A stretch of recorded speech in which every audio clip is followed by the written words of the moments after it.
我们是有期盼基督的再来，我们盼望那真光可以照亮我们黑暗的世界，我们也更盼望他的来临带给我们生命的新的希望。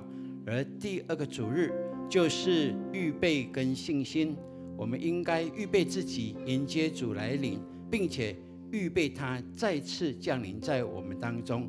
所以求神给我们有这样的信心，相信神必借着耶稣基督再次让我们彰显他的荣美，在你的家，在我们的教会，在社会上。我们感谢主。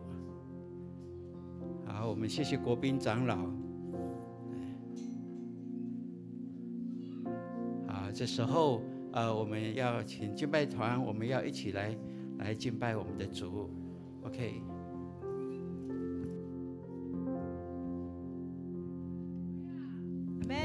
邀请我们的弟兄姐妹一起站立起来。好，我们一起打开我们的双手，来给我们自己一点时间，来向我们的神来祷告，祈求圣灵这个时候进入到我们每个人心里面。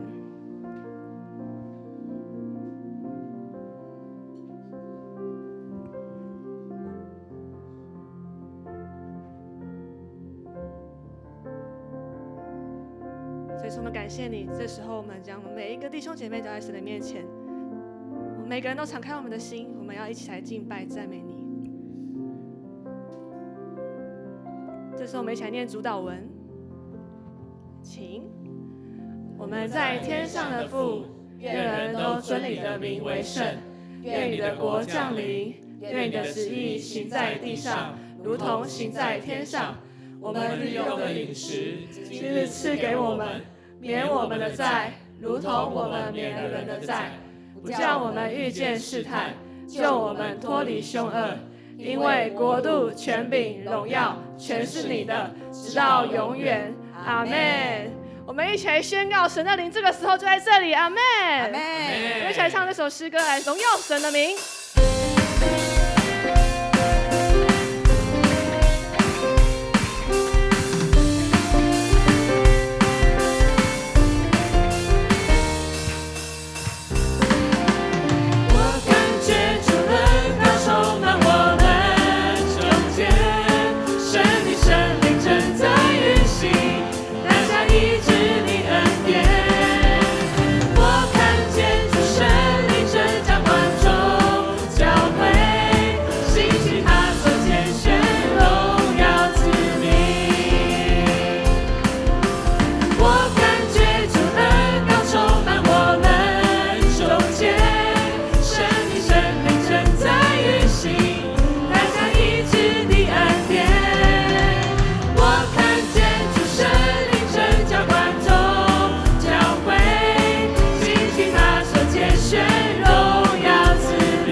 降临，阿们。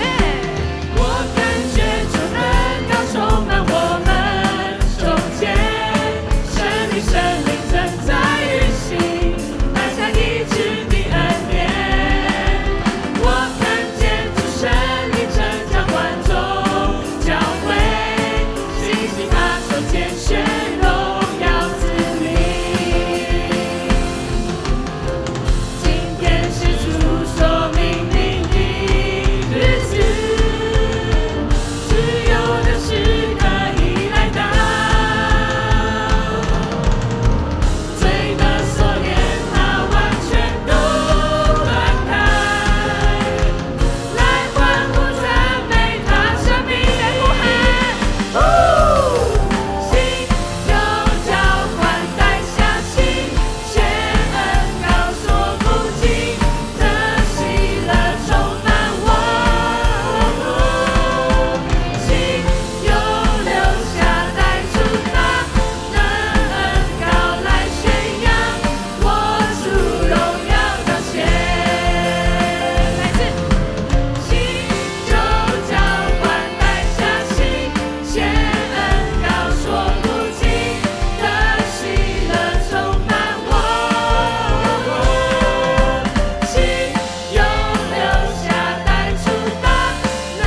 们再一次来宣告，我们已经得胜又得胜了，因为神为我们征战。哈利路亚！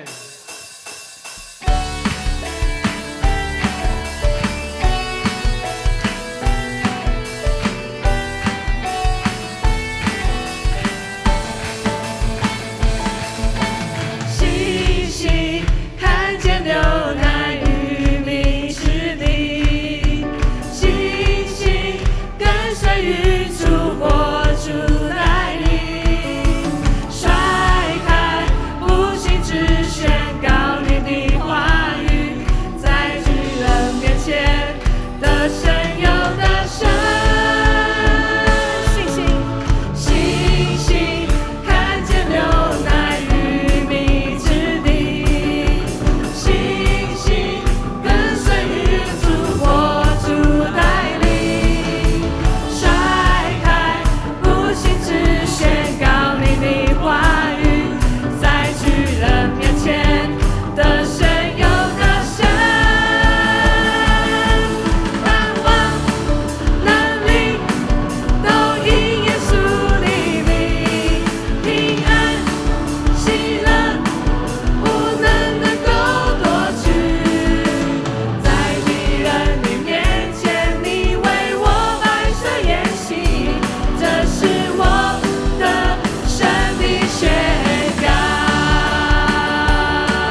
耶稣，我们感谢你，谢谢神，你一步一步的引领我们的道路。今年是充满恩典的一年，虽然我们有很多的高山，我们有很多的低谷，但是我们要更多的深信神，你是那保护我们的神，你是那信实的神，你的爱永远不会更改。让我们一起用这首诗歌来数算神的恩典。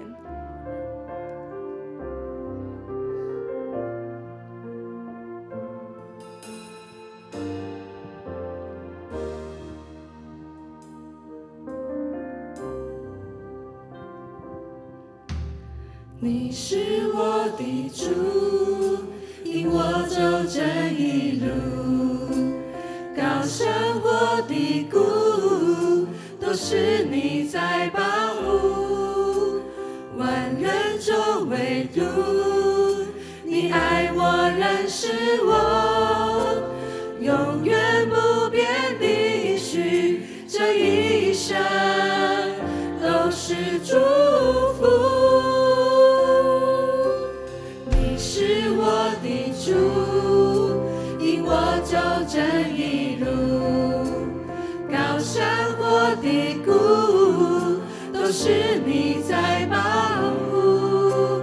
万人中唯独你爱我，认识我，永远不变的许，这一生都是祝福。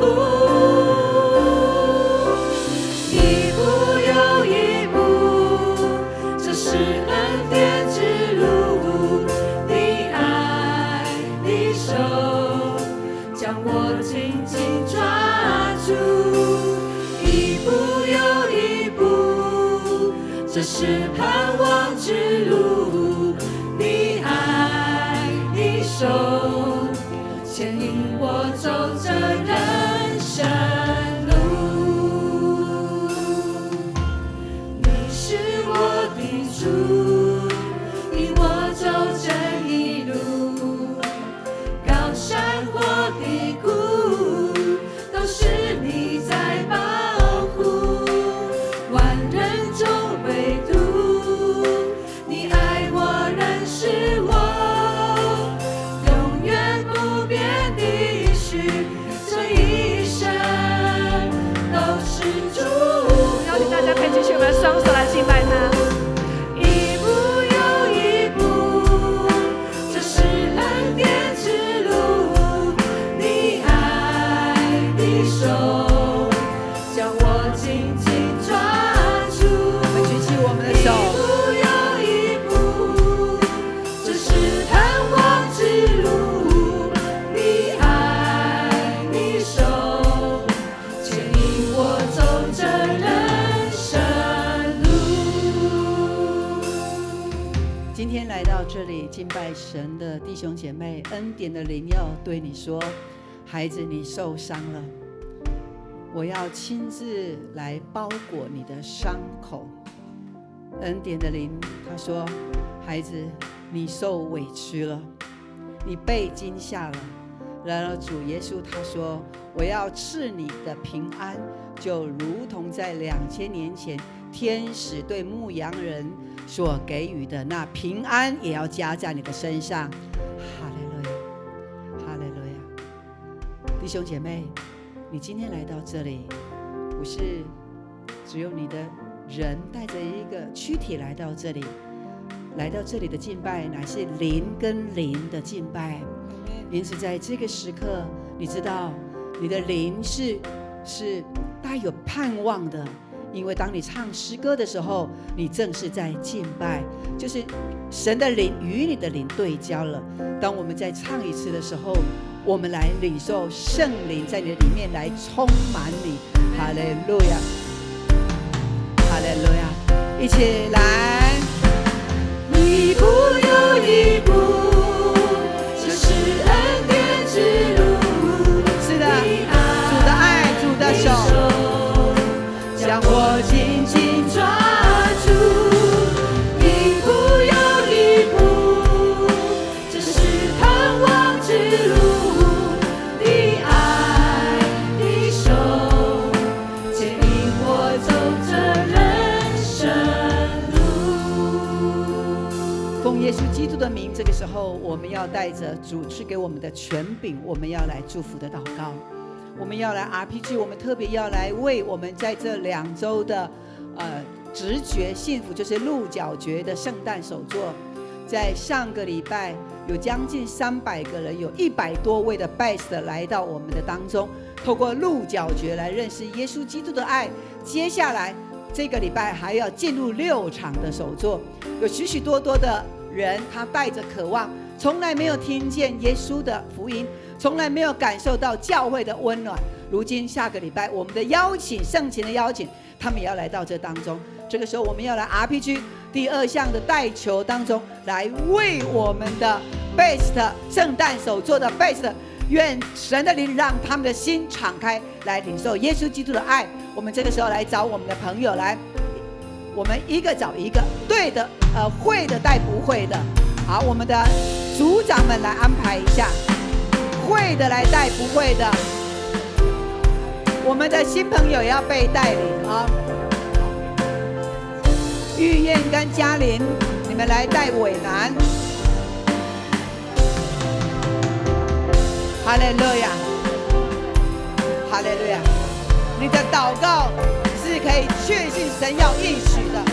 哈利路亚，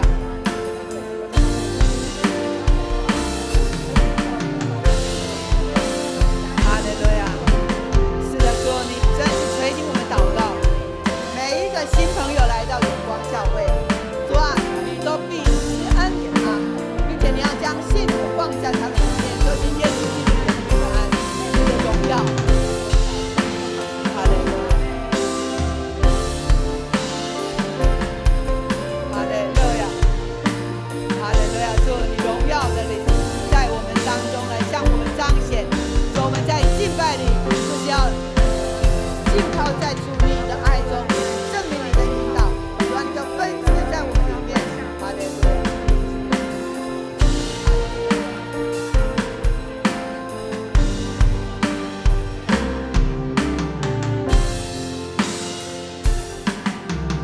你是我的主，引我走这一路，高山或低谷，都是你在保护。我们祷告完的，来继续来唱诗歌，来守望。你爱我，认识我，永远不变的应许，这一生最后30秒，是祝福。举起我们的手，这是恩典之路。这是恩典之路，你爱你手将我紧紧最后30秒来结束祷告。一步又一步，这是恩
你跟他说，不用怕，神在你的道路上引导你。不用怕，神在你的道路上引导你。还没有完，手再放着。你跟他说，你很幸福，因为有我陪伴你。你很幸福，因为有我陪伴你。还没有完，再一次。你跟他说，顺服就是蒙福，顺服就是蒙福。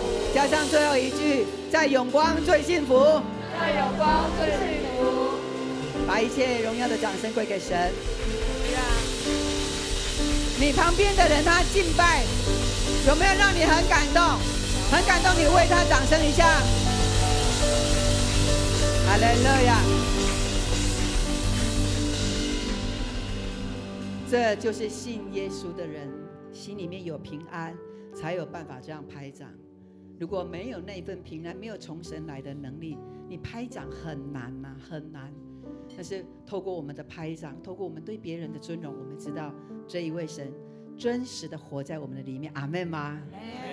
神他也看重你，神也验中你，并且神喜爱你。阿们。大家请坐。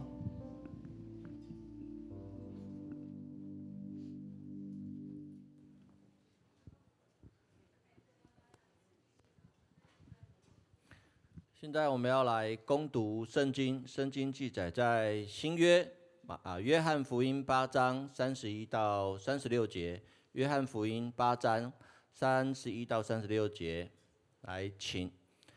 耶稣对信他的犹太人说：“你们若继续遵守我的道，就真是我的门徒了。你们将认识真理，真理使你们得自由。”他们回答他：“我们是亚伯拉罕的后裔，从来没有做过谁的奴隶。你怎么说会使你们自由呢？”耶稣回答他们：“我实实在在的告诉你们，所有犯罪的人就是罪的奴隶。奴隶不能永远住在家里，儿子才永远住在家里。所以，上帝的儿子若使你们自由，你们就真正自由了。”圣经攻读到此，愿上帝的话成为我们随时的帮助。接下来，牧师的主题是论基督徒的自由，信使人得自由。论基督徒的自由，信使人得自由。接下来，请牧师。亲爱的弟兄姐妹，大家平安。感谢主，让我们在这里，虽然外面的天气寒冷，但是我们这里是软和的，并且我们相信神的爱充足在我们当中，必然浇灌我们，让我们的生命是丰盛的。你觉得你生命是丰盛的，举手一下。哈利路亚，哈利路亚！感谢主，放下，这是一个信心，也是一个宣告。阿们。好不好？我们举起我们的右手来，我们要一起来。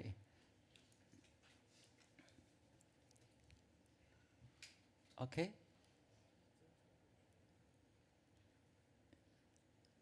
先放下好了。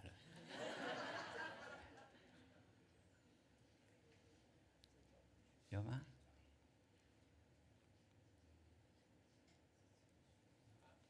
有了。好，预备来。圣经是我生命的保障，人生的灯塔，能力的源头。我宣告，我信心百倍，喜乐满溢，我有属天价值，活出美好。阿们。你觉得你有活出美好吗？这是一个宣告，宣告是带着信心，是一种行动，让我们借着这样宣告，不断的告诉我们，我们的信心可以更多更多的，因为信心必带来百倍的喜乐跟祝福。阿们。这是你我所确信的一件事情。感谢主，让我们在这里透过这段经文一起来思考。论基督徒的自由，这是马丁路德他的写的一封信。那从这一个经文里面，让我们可以更深的来体会、来了解。好，这是待降节的第2主日，对不对？我们的教会都预备好，我相信每一个人，我们也要预备我们的心来庆祝圣诞节。你看外面都替耶稣装扮了很多的装饰，对不对？但是他们知道是为耶稣装扮的吗？他们不晓得哈。但是基督徒，我们是台语叫做来行人，对不对？我们一看就知道，这就是为耶稣所预备的。而这些都是在透过这样告诉我们，圣诞节庆12月是充满喜乐的，是充满感恩的，是充满盼望的。所以我们要有所预备，有所信心，有所相信，这是理所当然。感谢主，让我们进入圣诞节庆的时候，更因着我们的生命的美好，可以成为一个极大影响力的人。你可以用你的属灵的眼光来看你四周的人，如果你觉得他生命缺少的就是耶稣基督，那是圣灵对你说话。不要消灭圣灵的感动，你应该有所行动。因为我们教会现在用诸般的方式，就是叫我们成为福音的达人，让我们明白怎么样把福音能够轻易的能够传扬出去，透过你的口，透过你的行为，叫人看见你，就看见你生命上的荣耀，就是基督在你我的心中。阿们。所以我们感谢主。牧师要带大家继续走德国走马丁路的路线。你会觉得很遥远，但是我告诉你，你只要看过以后，如果你在电视上再看到那个影像、那个图片，你就说：“这个牧师讲过，棒不棒？”真的是很棒哈！德国一大圈以后，我们更细腻的，就是在第2页这里我们所走的哈。那今天牧师带大家到哪里呢？要到罗滕堡这个地方。它是一个很美丽的是中世纪的珠宝这么的美丽的一个城堡。那这等一下牧师透过图片让我们可以来了解。然后我们还会到奥格斯堡那里有一个宗教改革末期非常重要，其实也不还不到末期了，就是中间跟末期一个非常重要的一个教堂，叫圣安娜教堂。那等一下牧师也透过图片跟我们一起来分享哈。所以感谢主，让我们能够这样一起走过这里，也一起来思考哈。这就是科堡牧师的箭头就是我们就是往这个城堡的大门，从那边进去哈。这是非常壮观的一个城堡，可以说是德国保留最完美的、最雄伟的一个城堡哈。所以我们一定会如果到德国，在这里就会从这里来参观现在当然是一个博物馆哈。所以你看那个箭头就是这个过桥就进了这个城堡哈。OK。那牧师也把他的那个立体图哈，也我们看有没有那个小桥，有没有？就是刚才那个入口的地方哈，是整个城堡是非常立体的，可以让我们来浏览来看哈。OK， 所以这个城堡也称为像它盖得像皇冠一样哦，所以也称为弗兰肯的王冠的城堡哈。OK。好，那进到里面就是有这么一个地方哈，当然这是博物馆，从里面我们可以来认识很多中世纪的，他们里面的雕琢非常的漂亮哈。光这一个房间4个围墙都是木雕哦，都很细腻哦。牧师想把每一块都给大家看，但是没办法，还是你们自己去看好了，好不好？你跟隔壁说，我们一定会去的，阿们，这是很棒的一个很棒很美丽的城堡哈。好，那因为它是中世纪非常坚固的一个城堡，所以里面都有这些的中世纪的武器呀。我还真的想把那个盔甲穿上去，但是就是不行哈，因为它就有围栏了。但是至少我拿了一把剑。有没有？因为我知道我是基督的精兵，我应该要有圣灵的宝剑。你看我拿了一把剑，有没有？有没有？有没有？没有了，拿不到了哈。那个有透明的玻璃板哈，但是牧师的这个什么自拍的技术还可以吧？啊，感谢主哈，就在这里非常喜乐的来看，因为这个地方有一个非常重要的关键点，就是有一个称为路德客厅的，就是路德在1530年的时候，为了逃避被皇帝所捉拿，因为皇帝判他是异教嘛哈，所以他就藏在这里6个月，而这6个月他就完成了旧约圣经的翻译哦，很特别哈。他从希伯来文翻译成德文，超厉害哈。那上次我们有说他是把新约有翻译过，对不对？那他在这里完成旧约哦，哇，神给他非常的有智慧哈。那他在这里就有可以接见一些人当然他跟他的太太凯蒂波拉的画像也在这里。当然有2个比他们还帅美丽的，就跟他们一起照个相，这样子，可以吗？我这样说有没有过分一点？有，因为他们真的是帅跟美丽哈，在中世纪哈，真的是很漂亮哈，感谢主哈。OK， 好，那第9天我们就来到罗腾堡白色的那个建筑物就是一个市政厅的建筑物那里有一个很奇特的故事就是这个镇长他人家要攻打他的城堡敌手跟他说，如果你可以喝多少瓮的酒的话我忘了那个数字，就是1大瓮的红酒的话，我就不攻打你们的城堡。他真的把它喝光真的是很奇妙连这样也可以免去灾难的所以我们都喝茶好了哈，感谢主哈。那来到这里真的是很漂亮，真的是格林童话故事里面的这些的建筑物都在我们眼前哈OK， 你也知道我照相主要的目的在哪里嘛？刚才那一张对所以感谢主很漂亮，房屋都是彩色的哈真的是童话世界那我们去到了最重要的罗腾堡最重要的一间教堂是圣雅各教堂，它在1311年就开始建造起来那我们去那里观赏也不晓得观赏什么，就跟着游客这样一直走观赏哇，其实每一间的教堂都非常的雄伟漂亮，对不对？都觉得都还 OK 嘛。那我们就跟着爬到2楼去我们就看到2楼有一个祭坛这个祭坛我们在当时看的时候说这个雕刻非常的细腻，并且这个雕刻的艺术家他一定有独到的眼光，因为中间那个他是雕刻耶稣的最后晚餐。那你知道吗？我们都知道最后晚餐有一个故事，就是出卖耶稣的，就那时候耶稣都是在提醒他还是出去干了坏事，有没有？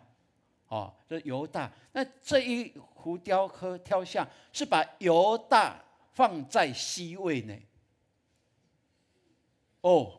你们觉得很特别，对不对？原来做C位的人会干坏事这个在几百年前，400-500年前就有这样的预言其实我们看这个雕像的时候，其实不在反省自己，我是不是有哪里就是背叛神的、背叛耶稣的，其实不断反省。所以我们有坐在后面的这个观众席那里祷告静默，我跟潘牧师我们都坐在那里祷告静默，我结果去默想基督的救恩。但是在我前天在查这个资料的时候，才发现，我们忘了一个非常重要的东西，因为在资料里面有记载就在这个祭坛叫做圣血祭坛，因为他写圣血祭坛，我就好奇，因为维基百科只说圣血祭坛，他没有说为什么称为圣血祭坛，我就不断的去考察才了解说原来在这个祭坛这个最后晚餐的上面还有一个十字架，旁边有2位天使，十字架的中间放了一个水晶球，而这水晶球里面所放的是耶稣的宝血，所以才称为圣血祭坛。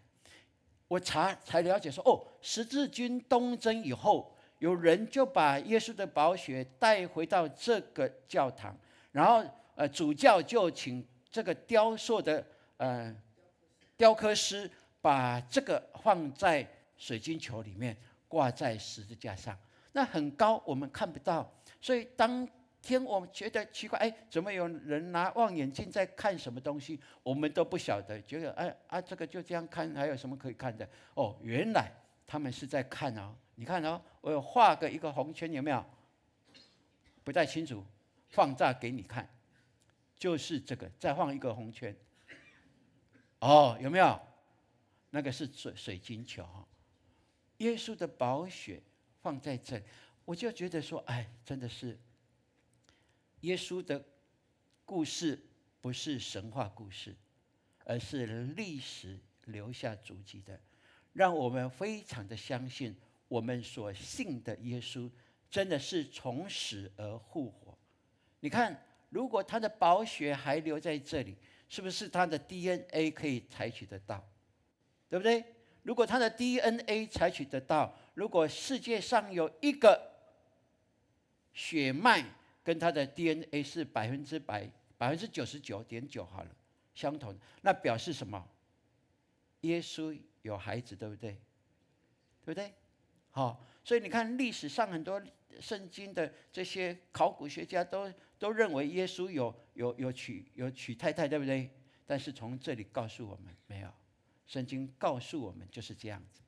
所以亲爱的弟兄姐妹，让我们非常的感动，因为我们竟然去到圣血祭坛，我们还不知道。回来这里，当我回首的时候，我就非常的感恩。我也把这个相片贴给我们去的牧师，让他们知道说，你们都有照相，而且我们在那里照很多相片，每个牧师都大概跟我们一样，都会在这个祭坛前面照相，但不晓得上面有耶稣的宝血，这个是非常感动的一件事情。所以当然那一天我们就有自由行我们就去找个餐厅，好不容易小两口2个，对不对这是我们的蜜月之行对不对再度的蜜月之行我们就点了羊膝排，德文呢，只好透过 Google 翻译点这个原来2个人吃1份就够了因为外国人他们都很快打，吃的都很多那我们2个人很省对，感谢主因为那一天就是自己要吃饭，有发放钱下来，我们就把它花掉了现金这是很美的一个经历。那第10天我们就到奥格斯堡，刚才牧师说圣亚拿教堂非常的重要，就是因为马丁路德在1517年10月31号在爱登堡教堂贴了95条的这个论述以后，论纲以后呢，他在1517年，大概就是1年以后，他来到这里而且有被保护，说不能取他的命，他被保护，他在这里有一个辩论，其实他常有辩论，对不对？大学教授就是这样，辩论什么？教宗的话语权。什么叫教宗的话语权呢？因为他认定教宗的话不等同神的话，不等同圣经所记载的。但是教宗在1314年的时候，就有一个谕令说，我说的话就等同神的话。所以他们在那里辩论当然辩论最后其实他是可以得胜的，没问题的。他的论点是完全根据圣经，然而他还是被朋友保护，在离开那里但是12年以后，他的朋友，他的一个神学的朋友叫做莫兰顿的，在这里发表了奥格斯堡的信条。12年以后，而这个信条可以确定了在法律上基督教可以成立，也保守了那一些相信马丁路德改革这一些信条的人，他们的性命被保护哦。所以很特别的，就在1530年，大概超12年以后哦，德国所有的天主教有一半就成为信义宗了，成为新教了。哇，这是奥格斯堡信条，就是他的朋友非常重要的一个著作，然后帮助这个宗教改革能够完成哈。所以我们去到那里，那一天不能进去，但是我们知道这是一个非常重要路德派在政治上的大胜利哈。好，那感谢主哦，我们看马丁路德他要坚持真理容不容易？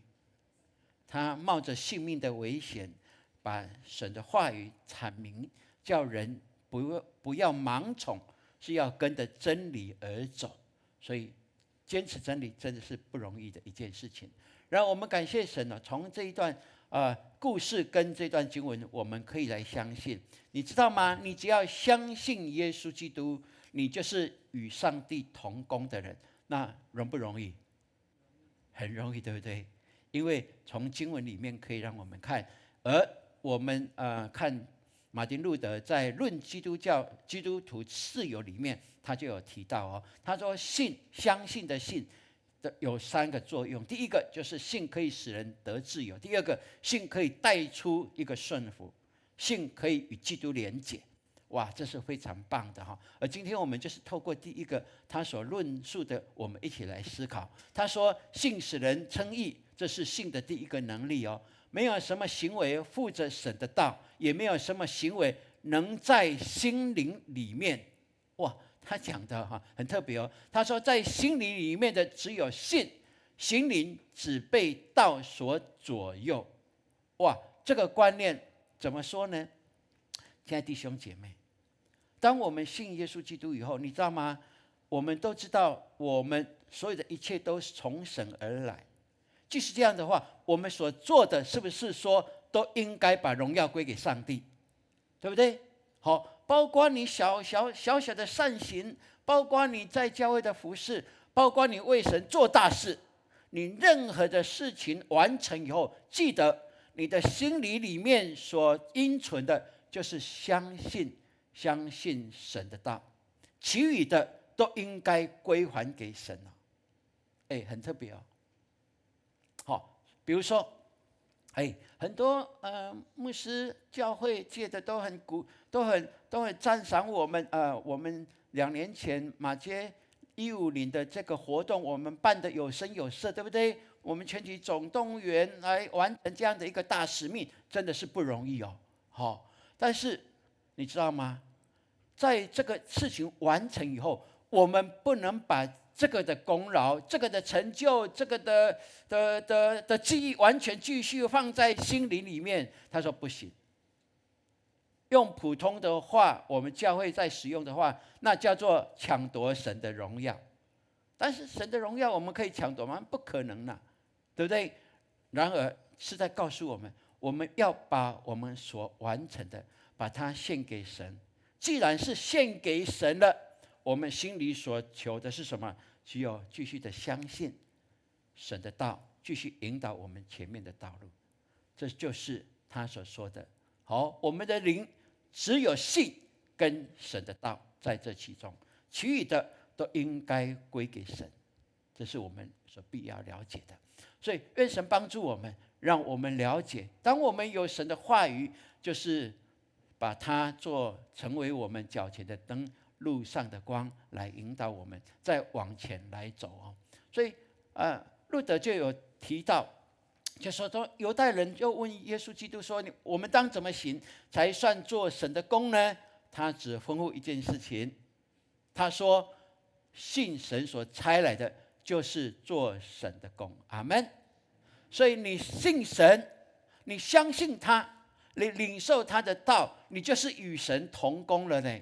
你把神放在居首位里面，那表示你的言行都已经显露出神给我们该走的道路，该说的话，那就是与神同工。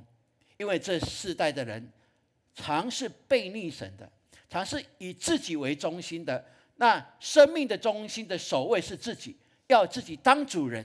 但是当我们心中以神为主，就是把我们心中的那宝座让出来，让基督为王的时候，我们凡事就会让他喜悦。这就是在这里所说的，我们就是与他同工，来成就神一切的祝福。所以愿神帮助我们。所以他说，因此如果我们真信基督，就是一个无可比拟的宝库哦，隐藏了一切的救赎，都在我们这宝库里面，让我们游刃有余，让我们能够享有一切从神而来的能力跟祝福。所以亲爱的弟兄姐妹，愿神给我们有这样的看见，因为我们有称他为阿爸天父，所以我们是可以无时无刻可以领受从神而来一切的祝福，这是理所当然的。阿们。所以你的生命，你要以天父为阿爸，他所为你所预备的，一定是能够成就在你生命上的。所以上帝是我老板，他也是我的天父，阿爸天父，对不对？好，你跟隔壁说这句话来：上帝是我的老板，也是我的天父。阿们。是上帝是我们的老板我们所做的都要怎么样回报他，对不对？都要归荣耀给他我们也知道他是我们的阿爸天父，他也必定的大大的赐福给我们。所以我们看马丁路德他在改教的过程，他有一个很好的朋友，刚才牧师有介绍，叫做腓利莫兰顿那腓利莫兰顿我查他的历史资料，觉得哇，他很聪明呢。他12岁就读大学，17岁就拿到硕士学位，20岁就在威登堡大学教希腊文。所以他在威登堡大学当老师的时候，那时候跟马丁路德认识。那马丁路德比他大14岁那他因为认识马丁路德，他本来是一个文学主义的，他拉丁文，当时候的拉丁文就像我们现在英文一样，他的拉丁文是很厉害的，他很喜欢古典拉丁文，他也会希腊文，也会希伯来文，又会德文，他有很多他是语言天才，所以他在大学里面教希腊文但是他因为认识马丁路德，他就从人文主义变成一个神学家，变成一个新教的改革可以说他是在整个欧洲宗教改革里面，如果说仅次于马丁路德，可以说他是非常重要的一个核心人物但是他跟马丁路德两个人这个性格是南辕北辙的马丁路德非常的强悍的，哇，讲话是铿锵有力的。那莫兰顿呢，他是和平的，很温和的讲话是非常的温和的人那但是马丁路德因为常要在外面这样的辩论，但是呢，莫兰顿就常有机会能够坐下来思考神的话语，他研考圣经，就把教义有条有理的，他把它分析陈述出来。所以可以说路德派或者我们说的信义中的整个的教理，完全是出于他的手所建立起来的，很特别这是我看到的当马丁路德在谈到他的朋友的时候，马丁路德是这样来描述，他说：“我生来就是为征战与党派与魔鬼征战的因此我的书是充满风暴跟征战的味道。我必须要挪开残枝朽木披荆斩棘的像个出野的山林工人一样。”他说：“但是呢，我的好朋友莫兰度不一样他是安静走着，愉快的在耕种、栽种、撒种、浇灌，照神给他的丰盛意思就是说马丁路德他要在山林里面砍柴、开道路，但是呢，他的好朋友莫兰度是在花园里面，哇，差很多但是我发现，神在整个天主教最败坏黑暗的时期，神兴起这2个人，他们的个性完全不一样，年龄也差14岁哦，但是居然他们能够相知相惜，并且在整个宗教改革的路程上帝大大的使用他们呢，我就觉得真的是很棒。我们在永光教会，我们也看见神召聚我们，从不同的家族而来，我们有不同的背景，不同的过去的所有的一切。然而，我们既在这里建立属基督的身体教会，神就使用我们，按着给我们不同的才干恩赐，让我们成为基督的肢体。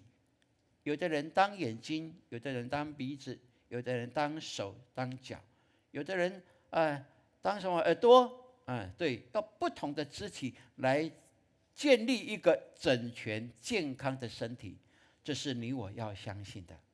所以有的人神就使用他在台面上来服侍带小组长，但是有的人他慢慢的学习，他在学习的过程里面，神就让他知道他的恩赐在哪里，他按恩赐服侍的时候是充满喜乐的，是精神的并且他可以补满整个教会的欠缺，这是很棒的一件事情。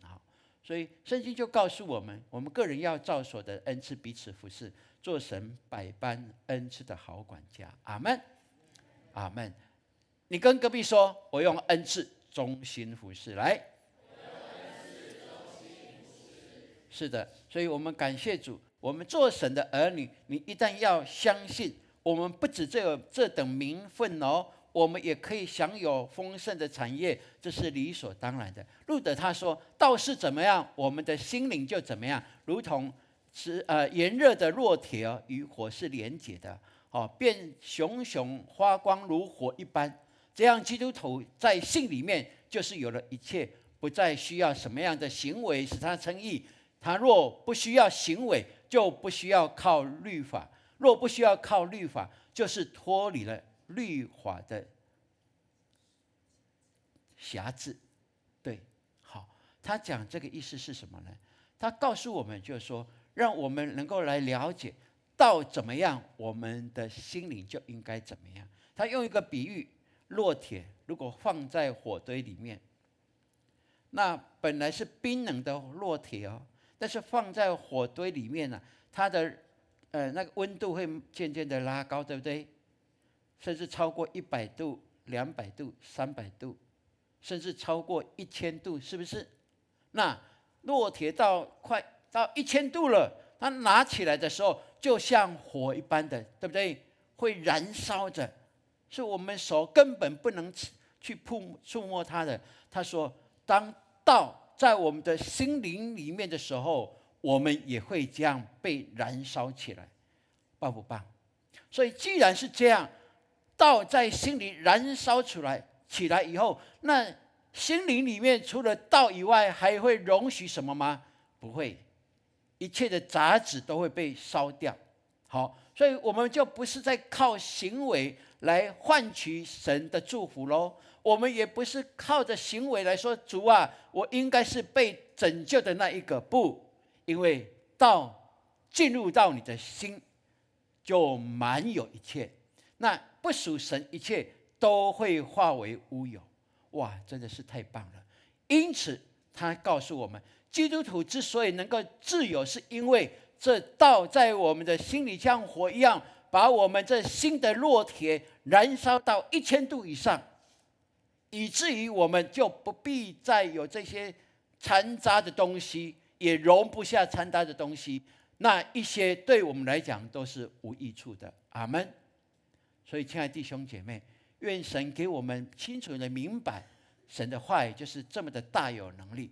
所以他说，基督徒的自由并不是叫我们过得懒惰邪恶的生活，只是在证明什么？证明律法跟行为在我们被神称义、被基督拯救的上面是没有果效的。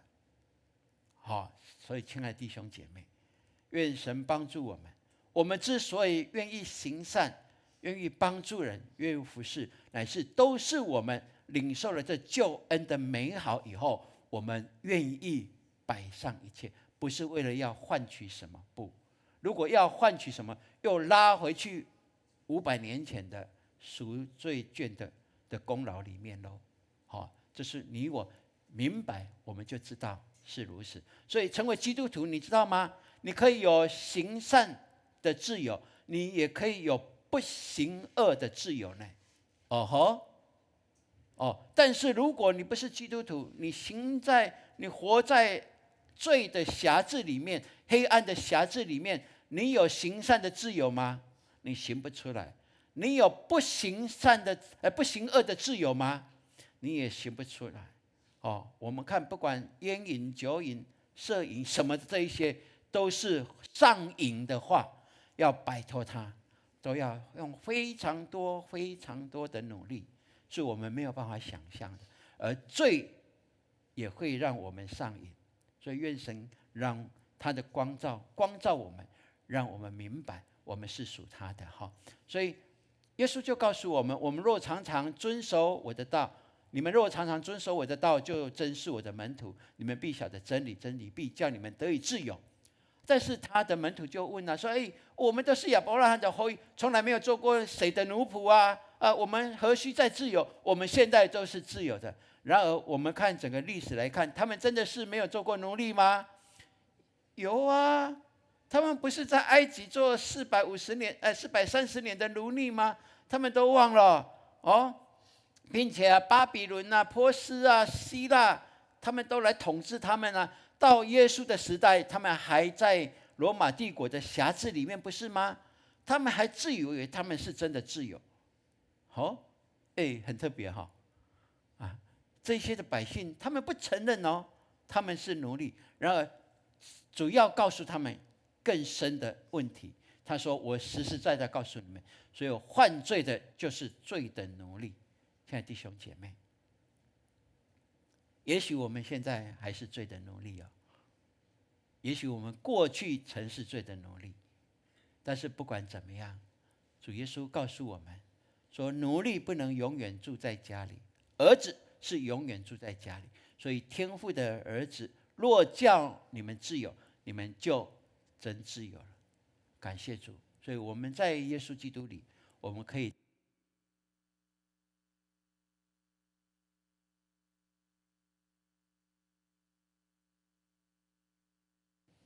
OK 好，所以我就不用说注意看我，对，当我们有耶稣基督的时候，你就可以得自由。得自由的先前要件，就是要脱离罪恶的捆绑跟控诉，这是必要的过程如果你心里还被恶所辖制的，你还怨恨谁的话，你应该靠耶稣基督要得释放。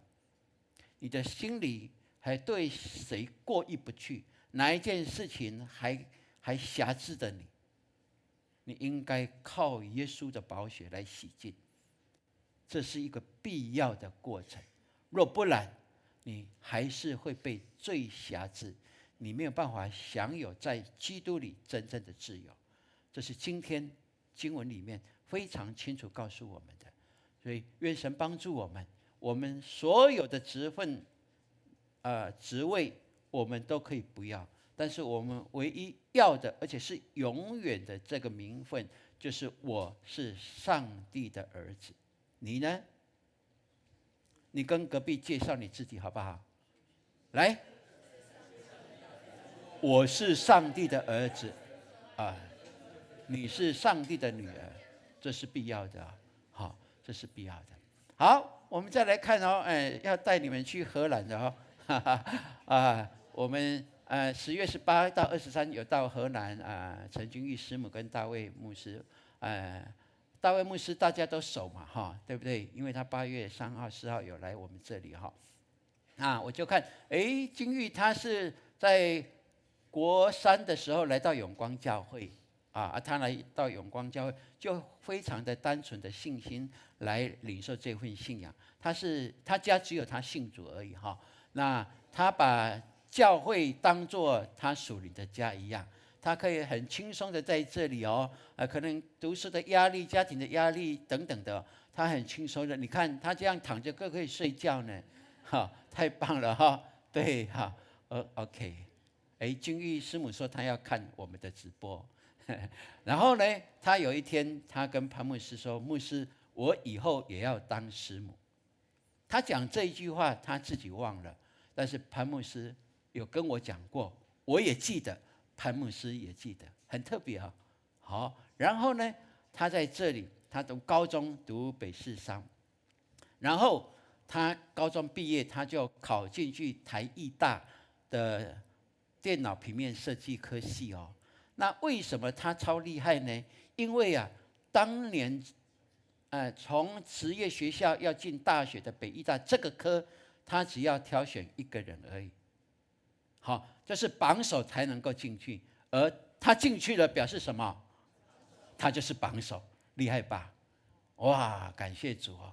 他在我们永光教会，我看了一下，他有当过我们青少年的小组长，当过辅长，当过乐团 V 团的团长，他也是我们儿牧专职的特助哦。那也 impact 我们教会资助他能够去完成一个完整的侍奉的训练哈。他在永光教会可以说从踏入永光教会，他都把永光教会成为他的家，并且以永光教会为荣，并且顺服的接受各样的操练，然后服侍，他都非常的完整哦。所以我们感谢神哈。他后来大学毕业，他说要到英国去读书，哇但是呢，他英文不是很好，所以他就努力的去补习哦。那补习以后呢，他就真的考上他真的考上到英国去读研究所，也是同科系哈。然后后来他又说他要去荷兰读博士。我们说，不是在英国吗？要跑到荷兰去呢？我后来发现英国到荷兰也不远了哈 ，OK 了 ，OK。他就到荷兰去。他去荷兰第一个，他找教会。他知道他的生命要有所归属，他就找到河流教会去。第一天，坐在他旁边的那个他的女的他的年轻人就跟他说：“你是外国来在这里读书哦。你住哪里？”就介绍，后来就搬到跟他住了哈。然后过几个月以后，他的室友发现，我们教会最帅的那个年轻牧师竟然邀他喝咖啡，怪怪的哦。我们都期待邀牧师喝咖啡，都没有机会，怎么耶稣会那个牧师会主动邀你喝咖啡的？怪怪的，后来不怪了，就结婚了嘛哈，就感谢主哈。所以我们去到他们的教会，礼拜天他们教会7年前50人，到现在是1000人以上的教会。他们就用街头布道，每一个礼拜，特别礼拜6，他们就集结，然后出去传福音，集结传福音哈，这是很棒的哈。然后当天的礼拜天，钢琴手乐团的钢琴手竟然是金玉师母，哇！我们很好奇，他在台湾连摸过钢琴都没有哈，但是他见证说，因为他要服侍，他跟神求的，神就教他怎么弹，太厉害了哈！圣灵教他怎么弹呢？哇，太棒了看不太出来，对不对？没关系，我放大一张相片给你看。哇，那天就是他诗情哦，而且是全场哦，他包括牧师讲道，他也是全场诗，而且顶着肚子感谢主他是这样，而且要服侍2场我们去是他们完成扩档的一个工程新的教会所以他们开发更多的场域，能够来让不同的来在那里集。好 ，OK， 然后这是他们的交谊厅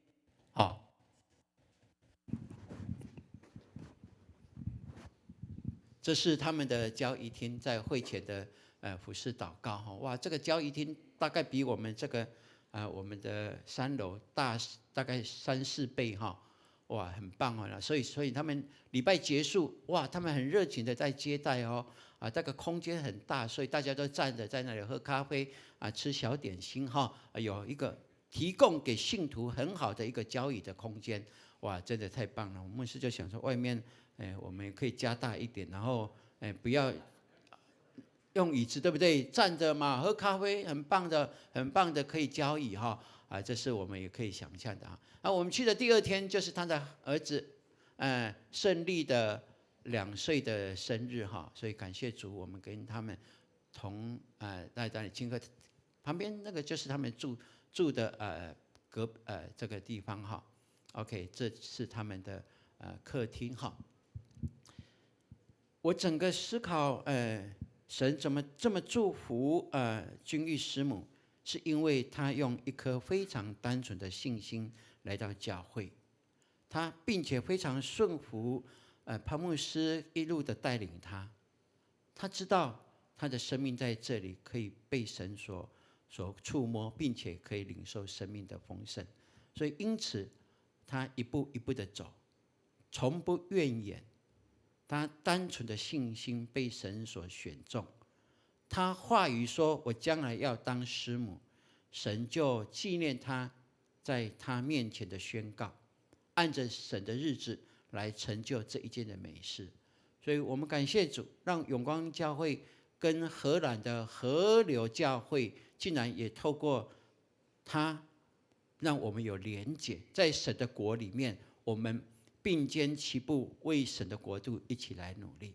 我相信这是一个开启一个永光教会国际的门的，也是一个门，让我们年轻人更明白神必然大大使用我们，扩张我们的境界，在我们想象不到当中，神成就他最大的祝福会在我们的下一代，会在我们的身上。所以愿神让我们明白，永光人一定有超有福气跟影响力的，对不对？好，跟隔壁说这一句话来宣告来。永光人超有福气和影响力的，阿们。是的，这是理所当然的一件事情哈。所以愿神帮助我们在大卫降解的第2主日，我们用心来做预备教会预备好了，你预备好了吗？你的家也要有所布置，对不对？好，家里已经有布置的举手一下。OK， 好，先放下哈。还有这个礼拜给他布置，这个礼拜你能够布置的举手一下来。拜托一下好不好？这个可以布置一下，9×9就可以买很多东西了，不是吗？要礼拜结束去9×9一下，我光替他广告一下。OK， 好，先放下。你觉得你家里可以布置圣诞有一个气氛，你买一个圣诞灯也好对不对？圣诞的十字架也好对，你就有一个让家里有这样圣诞的氛围，好不好？牧师拜托你了你说愿意给牧师拜托，然后这个礼拜要做一些的布置的，举手一下来。感谢主有一点安慰了好，放下。真的，这是我们的季节，这是我们的季节。你为主怎么预备，神就为你怎么预备。你跟隔壁说，你为主怎么预备，上帝就为你怎么预备。来，对，这是理所当然的。好，神看的是我们的心，重于我们的行为。但是我们如果能够表达出来，那真的是最好的一个见证OK， 好，那愿神帮助我们喽。好，我们一起要来读这一段的今天的金句来。所以天父的儿子若叫你们自由，你们就真自由了。约翰福音8章36节来。所以天父的儿子若叫你们自由，你们就真自由了。约翰福音8章36节。OK， 神帮助我们让我们把这份信仰放在生命的中心，你会经历到神是丰盛的主。OK， 我们起立，一起来唱这首诗歌。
必成就，在基督里就是一国，一切都已得安息，在基督里神所应许，一切都必成就。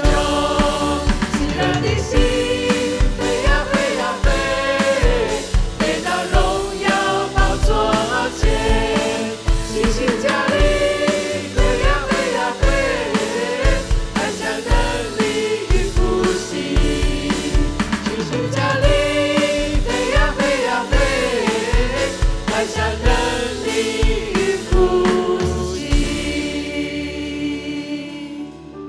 我们一起开口来跟主说：主啊，我预备好了你的诞生，我再次要迎接你进入我的心里，成为我生命的主宰。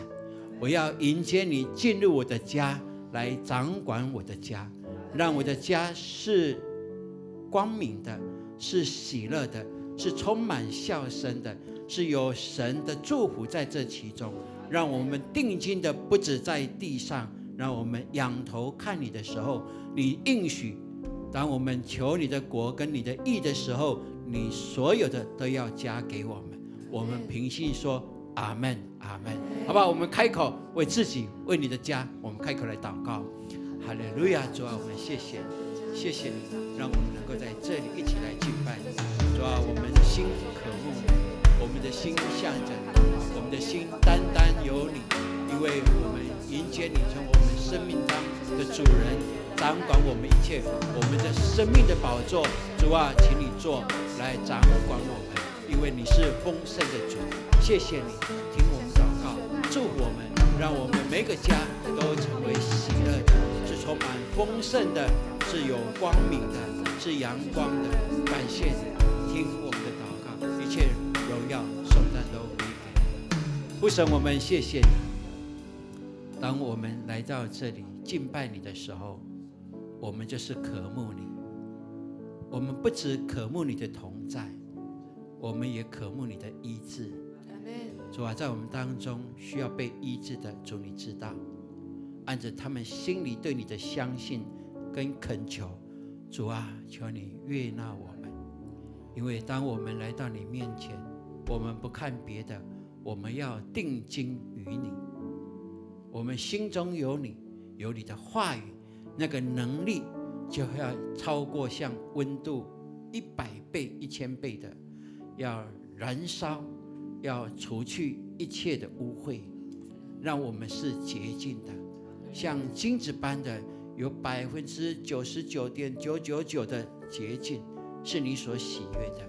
谢谢你，祝福我们，心里所相信的就必成就，因为你是我们的阿爸天父。感谢你听我们祷告，奉告耶稣基督宝贵的圣名，阿们。请坐。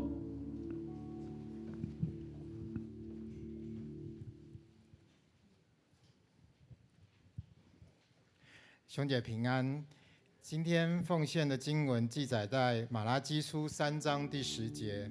万军之耶和华说：“你们要将当纳的1/10全然送入仓库，使我家有粮，以此来试试我是否为你们敞开天上的窗户，请服于你们，甚至无处可容。”曾经的我对11奉献到底应该是扣掉所有必须支出的剩下的钱的1/10来奉献，还是我应该把所有收入的1/10拿来奉献？神既然说试试看，那我就试试看咯。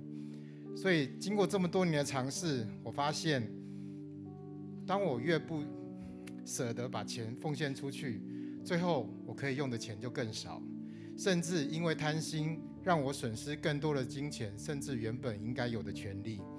然后当我开始将收入的1/10全然甘心的奉献，甚至超过这个数字以后，我发觉我的心不再贪婪，我不再专注那些没有的，而是专注在神所给我所拥有的。因为感恩主所赐的一切，所以我的心就更加平静安稳。所有所得到的恩典和祝福，不论是金钱或益处，就远远超过我的所求所想。所以奉献真的是回应上帝的爱和信心的行动。愿兄姐们都能体会因甘心乐意奉献而从上帝那里得到满意的恩典与福分。感谢主，谢谢大家。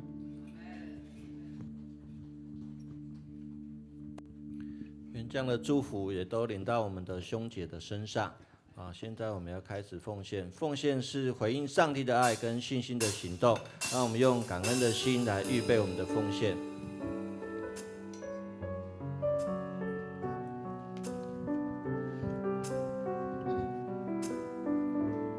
开始奉献。今日到主施恩座前，谦卑领受生命活泉，神灵触摸，重新得力，报答主恩，诚心所愿，甘心乐意，全心全意，一切所有都属你，恩上加恩，礼上加礼，分别为圣归于你。兄姐，请起立。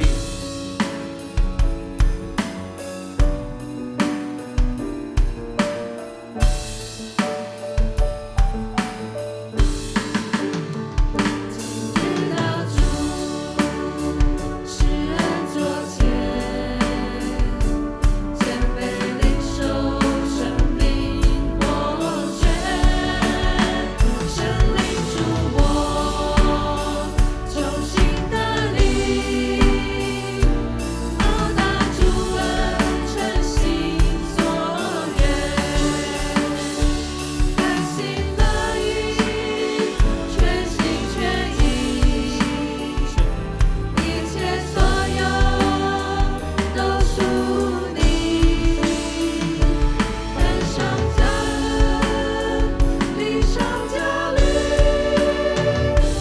分别为圣归于你，恩上加恩，礼上加礼，分别为圣归于你。兄姐，请坐。事工分享，请潘牧师。弟兄姐妹，大家平安。今天大家的聚集呢，真是带来了神一个很美好的赐福。所以跟你坐在一起的这些的弟兄姐妹，也因着你敬虔的敬拜，他也得了分赐。阿们。是，所以我们来到教会的礼拜是蛮有恩典的。刚刚周牧师在介绍君玉师母，有没有？我们教会的姐妹长大的。牧师在这一次到国外呢，还听了他一个见证，是非常特别的。他说这个大卫牧师是怎么样看上他的呢？是在哪一刻看上他的呢？原来呢，君玉呢，他到了荷兰，然后找到那个教会，他就开始参与服事，还有参与他们的小组。然后呢，他们有一次呢要礼拜的时候，然后他们主任牧师就叫同工们通通围成圆圈来祷告。然后主任牧师竟然点了君玉要祷告，而且要用英文祷告。他说他那时候还不太懂英文所以呢，主任牧师要点他就用英文祷告的时候，他紧不紧张？他非常紧张，而且他不会。他那个时候做了什么事？他只好唱灵歌。因为灵歌也不像英文，也不像中文，好，那刚好你们就听不懂了，也没，他就唱灵歌，就在那里，大家等着他用英文祷告，他就开始唱灵歌，就唱灵歌，唱灵歌，唱到大家都非常的感动。所以呢，大卫牧师就更注意到他了，这个姐妹也太特别了，就是我心里面所期待的那一位，竟然就出现了。是，所以君玉他就见证他说，牧师，我真的一路上来我都顺服神，神要把我带到荷兰，把我带到我都顺服，牧师说的我都顺服，就这样顺服就蒙福，在永光阿们，感谢主。所以祝福在君玉身上的那个恩典，也要在我们的身上。阿们。他已经生了这个小胜利，他生小孩的时候多顺利，你知道吗？他在他们的社区里边，然后他们就那个社区的那个接生婆这样，就在那边等，在那社区诊所等，然后都不生，所以接生婆就说我去逛街一下，就去逛街，结果他就生出来了。接生婆去逛街，他自己就生出那个小胜利出来。所以他说，牧师，我所经历到的那个生命，他会弹琴也是超自然的，超自然的让他会弹琴。生小孩也是超自然的，是，所以他经历到神的爱，所以他为什么对传福音这么的热络，是因为他经历到。阿们。他所经历的神是不是我们所信的神？当然。所以呢，他有这样的信心，我们也宣告我们要有这样的信心，就是成为顺服的人就蒙福。阿们。好，所以你一定要在永光，你要参加在小组，参加在主日的敬拜，在永光最幸福。好，那我们一起来看我们的消息。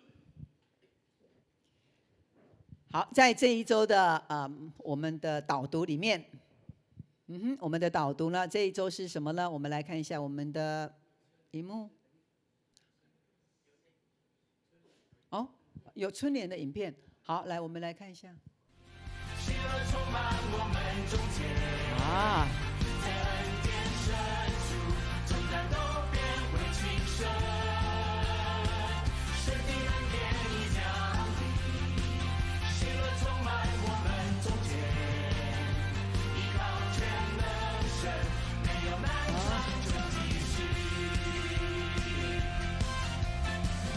我们呢，从今天开始呢，一个礼拜会发一个这个小春联，然后呢，我们来看一下哈，它是静电的春联，然后呢，可以那个膜拿掉之后呢，你可以贴在任何一个玻璃的哈，然后任何一个地方都可以，然后你要贴之前，可以稍微喷一下水，让它湿湿的，它就可以更黏哈，也可以贴在冰箱里边。那我们今天呢礼拜结束呢，然后呢到外面你就可以拿到这个福字，下个礼拜我们再换另外一个字哦。好，是，所以期待我们下个礼拜也可以看到你。好，感谢主。好，接下来，好，我们的施工的部分。好，我们这一周的导读是侍奉，好吗？我们来看一下引言，来，请。侍奉在旧约，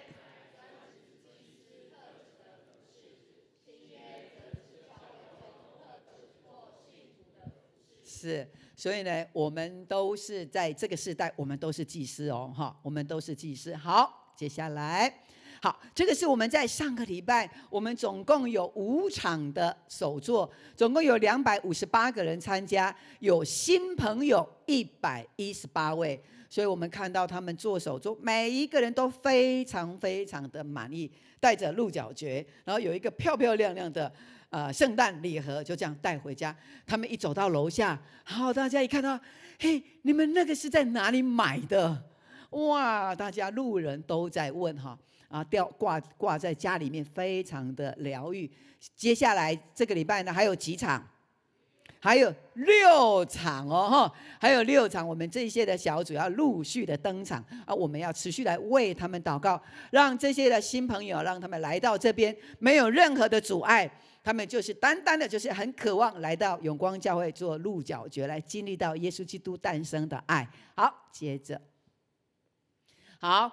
额目非常非常的重要，是他们下个礼拜他们要举办圣诞的欢乐 party， 在下个礼拜天在4楼。那我们儿童的跟家长亲子的报名呢，已经额满了哈。是，所以他们下个礼拜他们要做那个餐盒的 DIY， 是专门给小孩做的，那父母亲呢做陪伴。所以呢，他们会穿上这个服装哦，还是教会帮他们特别帮他们做的哈。所以呢，他们会穿上这个服装，然后在那边当小师傅一样在那边手做哈，非常的棒。所以如果你有这样的小6以下，包括幼稚园的小孩，爸爸妈妈，你把他带到我们的亲子礼拜，你的家庭还有你的教育都会带上神的祝福，孩子也非常的乖。我今天呢坐电梯的时候，还有一个住户啊跟我同电梯，他就跟我说：“牧师啊，你要出去玩哦？”我说：“不是，我要来礼拜。”他说：“我每一次在电梯里面碰到你们的小孩，还有你们的青少年，跟外面都不一样，他们好有礼貌哦，而且我觉得他们好有气质。”哇，就很棒的见证，阿们吗？感谢主。所以你要让你的小孩来到这里，这是最美丽的地方哈。好，接着，那我们礼拜六呢，我们的圣诞长职的大探访来了哈。所以呢，牧师还有我们的长职呢，都要来探访在身体健康上面比较软弱不能来到教会的，那就我们去到他们的家里面带圣诞礼物来送给他们哈。好，另外呢明年新的年度开始呢，我们会有迎宾团队，新的团队出来，所以下个礼拜有一个迎宾的训练。接着好，那关怀部呢也有训练会。另外呢，好，我们12月29号培育学校要毕业受证，好，2个受证在这里。好，所以呢我们12月29号呢我们培育学校领袖班的同学都要出席哦哈，还有我们有9位的班导师也会陪同，所以我们也恭喜这一些的领袖班的同学们。好，再来。好，另外呢，10月29号呢，也是我们新任的长职，还有铁三角的就任跟誓约。那所有的这一些的名单呢，我们当天也要就任。如果你没有来就任，会发生什么事？我们还要再办一次补就任，所以非常麻烦大家。所以这些的名单都要出席哈，大家的时间都很宝贵，所以这些的名单都要出席。好。再来，年底了，我们的整个的账目我们要关账，所以呢，我们弟兄姐妹在今年，如果你有一个感动，你还有奉献还没有奉献的，你都可以把握这个岁末最后的1个月的奉献的机会哈。好，然后我们各小组还有各部各区，我们的所有要核销的，我们都要把零用金缴回我们的财务部归零哈，归零。好。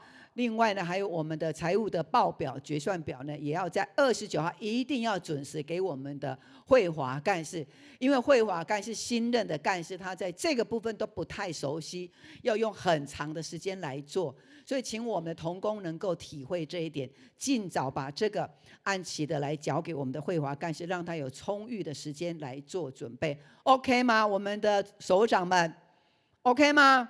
OK 哈，好，再来，好，我们的核心同工呢，在明年我们办了灵修会，终于又恢复了有灵修会，在228跟3月1号，我们的地点是九族文化村跟日月潭，那可以报名的名单呢，都在我们的周报里边，所以呢，有名单呢，我们就可以报名，而且我们要尽速的来报名结束哈，在这个月要报名完，因为我们要订车辆还有饭店都一定要确定起来，所以这个费用是这样子。那我们报名也顺便要完成缴费 ，OK。圣诞庆典在什么时候？几月几号呢？12月几号？22号，就是在下礼拜天。我们永光教会呢，在这里早上10点开始。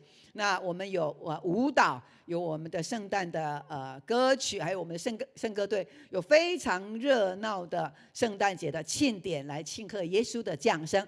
所以我们要邀请我们的亲朋好友，让他们能够来认识耶稣，也为了爱他而降生。好，所以这是我们世人普世欢腾的一个很好的机会。所以12月22号，请我们来参加。好，另外呢，我们有圣诞祝福卡，永光教会有预备，所以呢，我们的圣诞卡你可以写下你的祝福，给你的组员，还有给你的家人，这个都可以运用哈，就不用再到9x9买圣诞卡了。好，后面可以来拿哈。好，另外我喜欢耶稣 QT 继续来订购。好，继续。好，另外我们的导读经文呢，现在已经抄写到12月了，还没有赶完的，我们要赶快把它赶完。12月31号我们收件，截止，然后呢，我们就要拿去装订，我们就不等你了哈。所以你利用这时间，赶快把它抄写起来，成为一本，就成为你的传家宝哈。好，另外呢，我们12月31号呢是最后一天，今年的最后一天，我们有岁末的跨年祷告会，我们把时间呢给空出来。好，那另外呢，刚刚有讲到，那结束之后呢，我们在外面可以一个人领一张，好，一个人领一张。下个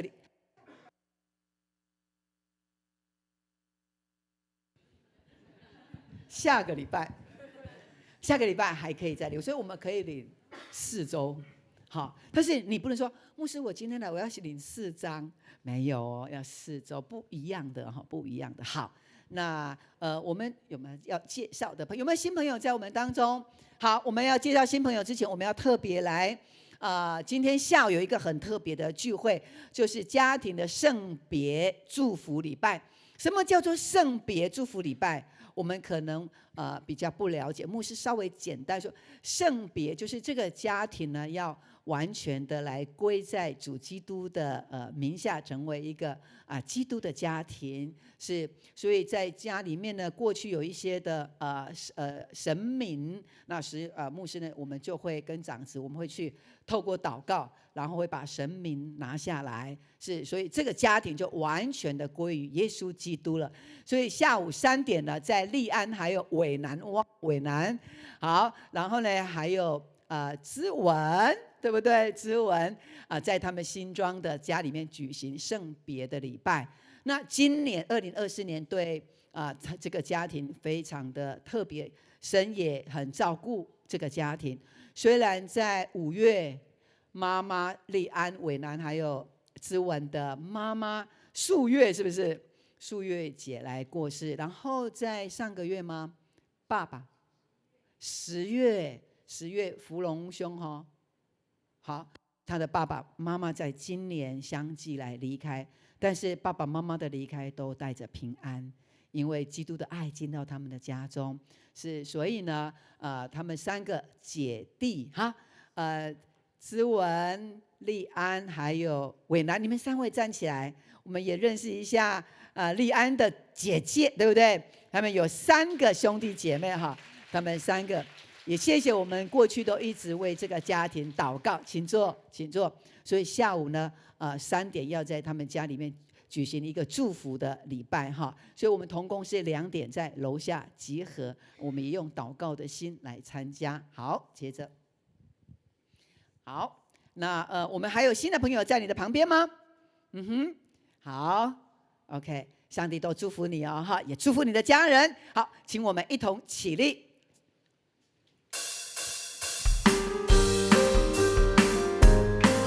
我们彼此来祝福，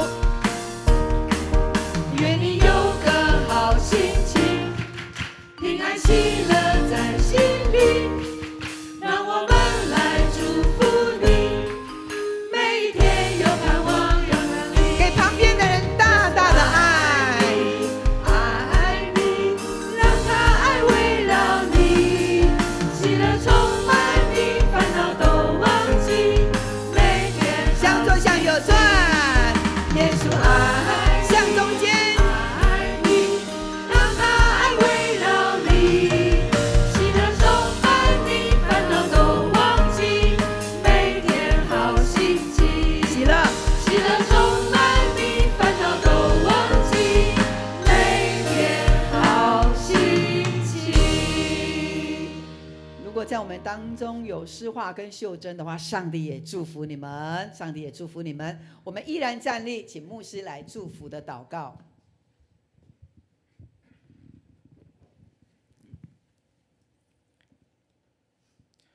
愿上帝他的大能护庇你们，也愿借着圣灵引导你们走喜悦的道路，更愿耶稣基督的救恩在你家彰显，让你们的家成为光明蒙福的家，从今直到永永远远。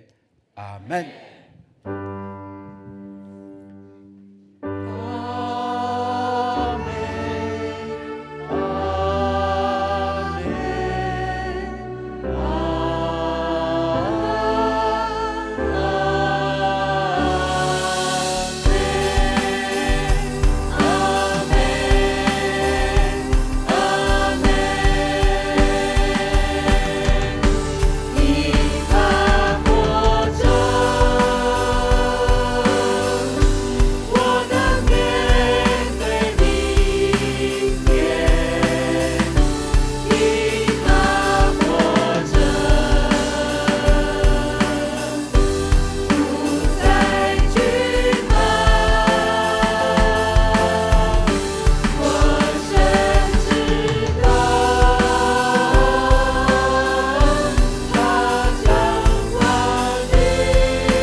兄姐妹，大家平安。上帝祝福我们，大家请坐。我们也请迎宾团队来接待我们的知文，我们的迎宾团队。